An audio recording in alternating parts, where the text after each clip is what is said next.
அத்தியாயம் 32. குமார் ஸ்டோரிஸ் சேனலுடன் இணைந்து இது போன்ற தொடர்களை தொடர்ந்து கேளுங்கள். ராணி கண்ட காட்சி.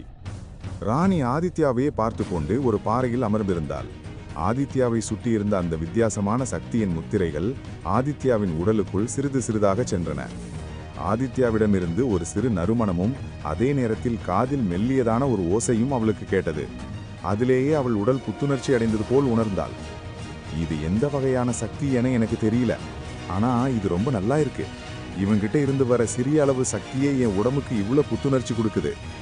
இதை நான் கத்துக்கிட்டா எப்படி இருக்கும் என்று யோசித்தவள் ஆதித்யா கண்மொழிச்ச உடனே எப்படியாவது அவன்கிட்ட இந்த நுட்பத்தை கத்துக்கணும் என்று எண்ணிக்கொண்டிருந்தாள். 30 நிமிடம் கடந்தது. அப்போது ராணிக்கு வெளியே ஏதோ சத்தங்கள் கேட்பது போல் அவள் காதில் பட்டன. என்ன சத்தம் இது? எந்த அரக்கனாவது நம்மளை தேடி இங்கே வந்துட்டானா என்று எண்ணியவள் பொறுமையாக நடந்து எந்த ஒரு சத்தத்தையும் எழுப்பாமல் அந்த குகையின் வாசலுக்கு வந்து சேர்ந்தாள். அங்கிருந்த ஒரு பாறையின் பின் ஒளிந்து கொண்டு எட்டி வெளியில் என்ன நடக்குது என்று பார்த்தாள். வெளியில் இருந்த காட்சியை கண்டு அதிர்ந்து நின்றாள். பலவிதமான மர அரக்கர்கள் வந்திருக்கிறாங்க. அது மட்டும் இல்லாமல் பல வகையான மிருக அரக்கர்கள். ஒருவேளை நாங்க இருக்கிறதா அவங்களுக்கு தெரிஞ்சிருச்சா? அது தெரிஞ்சுதான் அந்த அசுர மர அரக்கன் இவர்களை அனுப்பியிருக்கானா? ஐயோ, இப்ப என்ன பண்றது? உள்ளே ஆதித்யா வேற நீண்ட தியானத்தில் இருக்கானே, இவங்க கூட நம்மளால போராடி தடுக்க முடியாது என்று யோசித்தவள் அங்கிருந்த பாறையின் பின் ஒளிந்து கொண்டு உன்னிப்பாக அங்கு நடக்கும் நிகழ்வுகளை கவனித்தாள். ஆனால் அந்த அரக்கர்கள் எந்த ஒரு தவறான எண்ணத்தை கொண்டது போல அவளுக்கு தெரியவில்லை. அதை பார்த்தவள், என்ன இவ்வளவு அமைதியாக இருக்கும், இது அரக்கர்களா இல்ல என்று அவள் யோசித்தவாறே அங்கிருந்த அரக்க சிறுத்தையை பார்த்தாள். அந்த சிறுத்தையும் சாதாரணமாக வந்து தண்ணீர் குடித்துவிட்டு சென்றது. அந்த மரங்கள் அனைத்தும் நீரோடையில் ஓடிக்கொண்டிருக்கும் நீரில் தங்கள் உடலை நிறைத்து உடல் முழுக்க நீரை தெளித்து கொண்டு நின்றது. ஒருவேளை இதெல்லாம் சாதுவான பிராணியா? இந்த காட்டுல இப்படியும் மிருகங்கள் இருக்குதா என்று அவளுக்கு ஆச்சரியம் ஏற்பட்டது. இந்த காட்டை பொறுத்தவரையில் இருக்கும் அசுரர்கள், அரக்க மிருகங்கள் அனைத்துமே மாமிச உண்ணிகள். அப்படி இருக்கிறப்ப இதுங்க மட்டும் எப்படி இவ்வளவு எளிமையா சாதாரணமா இருக்கு என்று நினைத்தாள். அனைத்து அரக்க மற்றும் விலங்குகள் சிறிது நேரத்தில் அங்கிருந்து செல்வதை பார்த்து பெருமூச்சு விட்டார். நல்ல வேலை, நம்ம இருக்கிறதா இவங்களுக்கு தெரியல என்று எண்ணிய அவள் 2 அடி உள்ளே எடுத்து வைத்தார். அப்போது குகையின் உள் தங்க ஒளி அதிகமாக பிரகாசிப்பதை கவனித்தாள். என்னாச்சு ஆதித்யாவுக்கு? ஏதும் பிரச்சனையா என்று அவள் 1 அடி எடுத்து வைத்து வேகமாக ஓட முற்பட, அப்போது அந்த குகையில் இருந்து ஒரு சக்தி வாய்ந்த அழுத்தம் வெளியேறியது. அது ஒரு மாபெரும் சத்தத்தை வெளியிட்டது. ராணியின் மீது அது மோதி ராணியை தூக்கி பின்னே தள்ள அதே ஒளி அங்கிருந்த மிருகங்களின் காதிலும் நன்றாக கேட்கும்படி சத்தமாக ஒலித்தது. அந்த அதிர்வு அங்கிருந்த மிருகங்கள் மற்றும் அரக்க மரங்களை ஈர்த்தது. காட்டை நோக்கி சென்று கொண்டிருந்த அனைத்துமே நின்று அதிர்வு வந்த குகையின் பக்கம் திரும்பி பார்த்தன. அந்த அதிர்வு வலையினால் தாக்கப்பட்ட ராணியும் மறைந்திருந்த இடத்தை விட்டு வெளியில் வந்ததால் சரியாக அவள் அனைத்து அசுர மரம் மற்றும் அசுர மிருகங்களின் கண்ணில் பட்டாள். அவளை பார்த்த மிருகங்கள் இதுவரை இருந்த பொறுமையை இழந்து அவளை நோக்கி வேகமாக ஓடி வந்தன. அப்போது ராணிக்கு பகீர் என்று இருந்தது. என்ன செய்வது என்று தெரியவில்லை. என்ன செய்வது என்று தடுமாறிக்கொண்டே இருந்தவள் தன் கையில் கத்தியை வரவழைத்து கொண்டு, இன்றைக்கு அவ்வளவுதான், நானும் காலி, உள்ளே இருக்கிற ஆதித்யாவும் காலி என்று மனதிற்குள் எண்ணியவள் பின்னே திரும்பி ஆதித்யாவை பார்த்தாள். ஆதித்யா இன்னும் தியானத்தில் இருந்தான். ஆனால் அவனை சுற்றி இருந்த முத்திரைகளில் கடைசியாக ஒரு முத்திரை மட்டுமே இன்னும் இருந்தது. அனைத்தையும் அவன் வெற்றிகரமாக உள்வாங்கிக் கொண்டான். ஐயோ, சீக்கிரமா அதையும் முடி என்று எண்ணியவள் முன்னேறும் மிருகங்களை பார்த்து தன் கத்தியை தயாராக வைத்துக் கொண்டு நின்றாள். மிருகங்களும் குகை அருகே வர ஒரு சிறுத்தை மட்டும் அனைவருக்கும் முன்னால் வந்தது.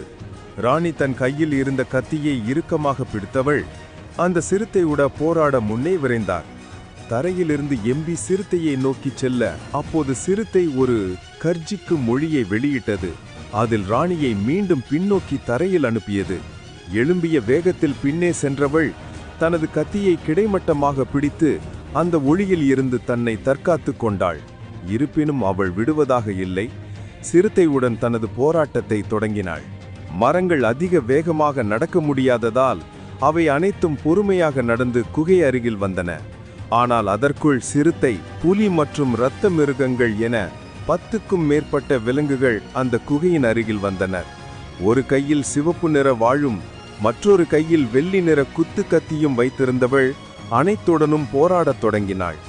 ஆனால் அவளால் நீண்ட நேரம் அவற்றை சமாளிக்க முடியவில்லை. ஒரு இரத்த புலி தனது நெற்றியில் இருக்கும் கொம்பில் இருந்து ஒரு மாபெரும் சக்தியை ராணியை நோக்கி அனுப்பியது. அந்த சக்தியை தனது இடது கையில் இருக்கும் குத்துக்கத்தியை கொண்டு தடுத்து கொண்டு வலது கையால் அருகில் வரும் மிருகங்களை வெட்டினாள். ஆனால் அவள் எதிர்பார்க்காத விதமாக கடைசியாக அந்த மர அரக்கர்களும் இவர்களிடம் வந்து சேர்ந்தன. 3 மர அரக்கர்கள் சேர்ந்தது போல் அவர்களிடம் இருந்த கருப்பு நிற உயிர் சக்தியை உறிஞ்சும் வேர்களை ராணியின் மீது தூக்கி எறிந்தனர். ராணிக்கு புகையாக வருவது என்னவென்று தெரியாமல் அவள் அதை வெட்ட முற்பட, ஆனால் அதில் இருக்கும் சக்தி புகை போல் இருப்பதினால் இவளால் அதை வெட்ட முடியவில்லை. அது இவள் மீது பட்டவுடனே இரத்தத்தை உறிஞ்சும் புழு போல இவள் உடலில் இருக்கும் உயிர் சக்தியை அவை உறிஞ்சத் தொடங்கியது. அவள் என்ன செய்வது என்று தெரியாமல் அங்கிருந்து பின்னோக்கி சண்டையிட்டுக் கொண்டு சென்றாலும் அந்த புகை போன்ற வேர் இவளை விடவில்லை. அந்த 3 மரங்களும் சிரித்துக்கொண்டே, கிடைக்கிறது கிடைக்கிறது, உணவு கிடைக்கிறது என்று கூறின. அதற்கு ஏற்றது போல் அவற்றின் உடலில் ஒரு சிறு துளி இலை துளிர் விடத் தொடங்கியது. அவள் உள்ளே இருக்கும் ஆதித்யாவை பார்த்தாள். ஆனால் அங்கு ஆதித்யா இல்லை.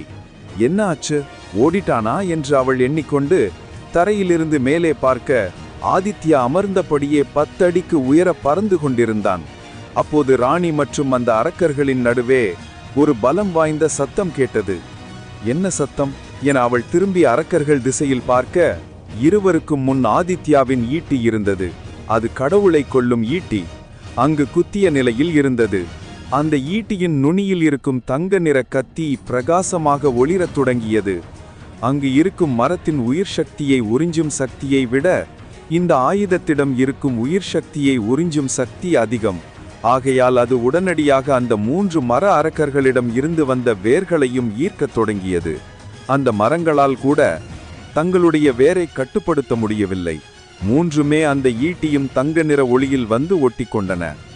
அப்போது அந்த மரத்தில் ஒன்று, இது ஆபத்து ஆபத்து, உடனே அங்கிருந்து தப்பிக்கணும் என்று கூறிக்கொண்டே இருக்கும்போது ஒரு மரம் சிதில் சிதிலாக உடையத் தொடங்கியது. காந்தா காந்தா தப்பி என்றது இன்னொரு மரம் கூற, ஆனாலும் அதற்குள் 2வது மர அரக்கனும் மரத்திலிருந்து காய்ந்த சொலிகள் போல் கிளையுடைய உயிர் சக்தி இல்லாமல் சிதறியது. 3வது மரத்தின் உயிர் சக்தி முழுக்க உறிஞ்சாமல் பாதி உறிஞ்சி அந்த ஈட்டி மீண்டும் பறந்து ஆதித்யாவின் கைக்கு சென்றது. அதை கையில் பிடித்த ஆதித்யா கண்களை திறந்தான். அவன் தரையிலிருந்து 10 அடி உயரத்தில் இருந்தாலும் அவனது கண்கள் நன்றாக ராணிக்கு தெரிந்தது. ஆதித்யாவின் செயல்பாடு முற்றிலுமாக மாறியிருக்கு என்று எண்ணிக்கொண்டிருந்தாள். அவன் அங்கிருந்து பறந்து ராணியின் அருகில் வந்தவன் ராணியின் கைகளை பிடித்து தூக்கிவிட்டான். ராணியோ தனது உதட்டில் படிந்த இரத்தத்தை துடைத்துக் கொண்டு முன்னே பார்த்தாள். 2-3 அடி முன்னே சென்ற ஆதித்யா மரத்தை பார்த்து, எதுக்கு எங்களை தாக்குன என்றான். அதற்கு அந்த மர அரக்கன் பேச முடியாமல் திணறிக்கொண்டு தனது வாயிலிருந்து கருப்பு நிற இரத்தத்தை துப்பியது. கேட்கிறதுக்கு பதில் சொல்லு என்று கூறி ஆதித்யா தன் கைகளை அசுர மரத்தினை நோக்கி காட்டினான். அவன் கையிலிருந்து ஒரு வெள்ளிவாள் சக்தி சென்று அந்த மரத்தினை வெட்டியது. அதில் அந்த அரக்கன் ஹாய் என கத்தினா. அந்த மர அரக்கன், எனக்கு உயிர் சக்தி வேண்டும், உயிர் சக்தி இருந்தால்தான் எங்களால் இந்த சாபத்திலிருந்து விடுபட முடியும் என்றது. ஆதித்யா தன் கைகளை பின்னே கட்டிக்கொண்டு, உங்க கடவுள் பேர் காந்தாரா சரிதானே என்றான். அதற்கு அந்த சக்தியற்ற மரம், ஆமா, உனக்கு எப்படி தெரியும் என்று கேட்டது. நான் உன்னொன்னு கேட்கிறேன், அதுக்கு பதில் சொல்லு. இப்போது இங்கே அசுர வளர்ச்சியில் அதிக சக்தி ஆற்றலோட ஒரு மர அரக்கன் இருக்கானே, அவன் யாரு? அவன்தான் உங்க கடவுளா? அவன்தான் காந்தாராவா என்றான் ஆதித்யா. அதை கேட்டு சத்தமாக சிரித்த அந்த மர அரக்கன், இல்ல, அவன் காந்தாராவா இருந்தாலும் அதை நான் உங்ககிட்ட சொல்லணுங்கிற அவசியம் இல்லை.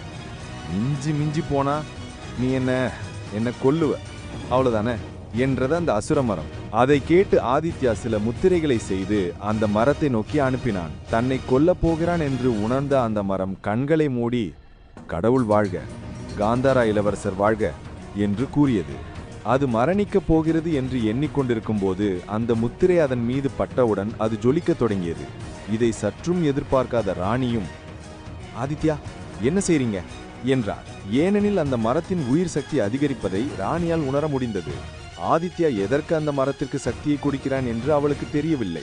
மீண்டும் அது தன்னையும் ஆதித்யாவையும் தாக்கினால் என்ன செய்வது என்று அவள் பயந்தாள்.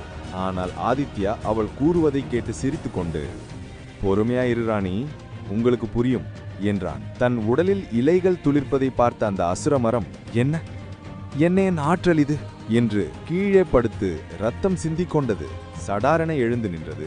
அதன் உடல் மீண்டும் புத்துணர்வும் சக்தியும் கிடைத்தது போல் வலுவாக இருந்தது. 3 இதுபோல் நான் சக்தியை உணர்ந்ததே இல்லையே என்று அது தனது மரக்கிளைகளை பார்த்தது. அதன் அருகே உதிர்ந்து கிடந்த மற்ற மரங்களின் கிளைகளும் இதனுடன் வந்து இணைந்து கொண்டது. பார்ப்பதற்கு நன்றாக பசுமையான மரமாக தெரிந்தது. இருப்பினும் அதற்கு ஒரு ஆச்சரியம். ஏன் என்னை நீ காப்பாற்றினாய் என்றது. நான் சில செய்திகளை தெரிஞ்சுக்கணும், அதுக்கு நீ உதவ முடியுமா என்றான் ஆதித்யா. சிறிது யோசித்த அந்த மரம், நாங்கள் அரக்க குணம் படைத்த அரக்க வம்சத்தை சேர்ந்திருந்தாலும் நன்றி உணர்வுள்ளவர்கள் என்றது. அதற்கு ராணி, நன்றி உணர்வு இருக்குன்னு சொல்ற, அப்புறம் எங்களை கொல்ல வந்த என்றாள். நான் உங்களை கொல்ல வரல, எனக்கு தேவையானதை எடுத்துக்க வந்தேன் என்றது. உனக்கு தேவையானதா என்று கேட்க, நாங்கள் ஒரு சாபத்தினால் எங்களது மறையினத்தில் இருக்கும் அனைவரின் உயிர் சக்தியும் பறிக்கப்பட்டது. ஆகையால் நாங்கள் அடுத்தவரின் உயிர் சக்தியை உறிஞ்சி வாழ முடியும், எங்களால் பூமிக்கு அடியில் இருக்கும் சக்தியை உறிஞ்ச முடியாது என்றது மரம். சாதாரண மரங்கள் பூமியிலிருந்து சக்தியை பெற்றுதான் வாழ வேண்டும் என்றாள் ராணி. ஆனால் எங்களுக்கு அதற்கான அனுமதியும் மறுக்கப்பட்டது. ஆதலால் நாங்கள் மற்ற உயிரினங்களிடமிருந்து உயிர் சக்தியை பெற்று மட்டுமே வாழ முடியும் என்றான். அதை கேட்ட ராணிக்கும் அதிர்ச்சியாக இருந்தது. அதனாலதான் இந்த காட்டுக்குள்ள வரவங்க காணாம போயிடுறாங்க. அப்படின்னா நீங்க இங்க வரவங்களோட உயிர்களை பறிச்சு வாழ்றீங்க, அப்படிதானே என்றது மரம். அதற்கு அந்த மரம், ஆமா, நாங்க வேற வழி இல்லை. இங்க இருக்கிற மிருகங்களை எங்களால் வேட்டையாட முடியாது. காரணம், அவங்க எப்பயுமே எங்க கூட இருக்கிறவங்க. நாங்க தோன்றுவதிலிருந்தே அவங்க கூட தான் இருக்கோம். அதனால உயிருக்காக நாங்க அவர்களை வேட்டையாட முடியாது. இங்க இருக்கிற விலங்குகளை தவிர வேறு எந்த ஒரு உயிரினமும் உள்ள வந்தாலும் அதோட உயிர் சக்தியை பறிச்சு எங்களோட வாழ்நாளை நாங்க அதிகரிச்சுப்போம் என்றது. அதை கேட்ட ராணிக்கும் அதிர்ச்சியாக இருந்தது. ஆதித்யா, இப்படிப்பட்டவனுக்கு எதுக்கு நீ மீண்டும் உயிர் சக்தியை கொடுத்த? ராணியின் நிலைமை மோசமாக இருப்பதை உணர்ந்த ஆதித்யா அவள் அருகே சென்று அவள் கைகளை பிடித்தவன் தன் நெற்றியில் ஒரு கை வைத்து ஏதோ ஒரு முத்திரையை மந்திரத்தை முணுங்கினான். பிறகு அவள் நெற்றியில் கை வைத்தவன் புன்னகித்தான். ஆதித்யாவின் கை மீண்டும் பிரகாசமாக மின்னியது. அவள் இதயம் வேகமாக துடித்தது. அவள் ஒரு உற்சாகமான புன்னகை புரிந்தாள். இது நல்லா இருக்கு. இது என்ன சக்தி? எந்த மாதிரியான சக்தி? எனக்கும் ஆத்மா கிடைத்து விட்டதா என்று சந்தோஷமாக கேட்டாள். ஆதித்யா ராணியை வெகுநேரம் அப்படியே பார்த்து கொண்டிருந்தான். எதுவும் பேசவில்லை. ராணியின் உடலில் சக்தி அதிகரிப்பது அவனுக்கு நன்றாக தெரிந்தது. ஆனால் அவளது இதயத்தில் கட்டிருக்கும் ஆன்மா கட்டு அகலவில்லை. பெருமூச்சு விட்டவன், எல்லாத்தையும் செஞ்சு முடிச்சாதான் இந்த உலகத்துக்கு விடுவு கிடைக்கும் போல இருக்கு என்றான். என்ன சொல்ற என்று கேட்க, ஒன்னும் இல்ல, என்னால இப்போதைக்கு உன்னோட ஆத்மா கட்டை விடுவிக்க முடியாது. ஏன்னா அது ஒரு அதீத தெய்வீக சக்தியினால் கட்டுப்படுத்தப்பட்டிருக்கு. எளிமையா என்னால் அதை முறியடிக்க முடியாது. அது மட்டும் இல்லாம நான் அப்படி செஞ்சா தர்மத்துக்கு எதிராக போற மாதிரி ஆயிடும். என்ன தர்மம் என்று கேட்க, அந்த சாபத்துக்கு காரணம் ஏதோ ஒரு அநீதி நடந்திருக்கு. அதனால தான் இந்த சாபம் இந்த உலகத்தில் இருக்கிற எல்லா மக்களுக்கும் கொடுக்கப்பட்டிருக்கு. அப்படி இருக்கிறப்ப நான் இந்த சாபத்தை இந்த மாதிரி வழியில போக்கினா அது எதிர் சாபமா மாறி என்னையும் பாதிச்சிடும். அதனால முழுமையா அதை பத்தி தெரிஞ்சுக்கிட்டு பிறகுதான் இதற்கான வழியை கண்டுபிடிக்கணும் என்று கூறினான்.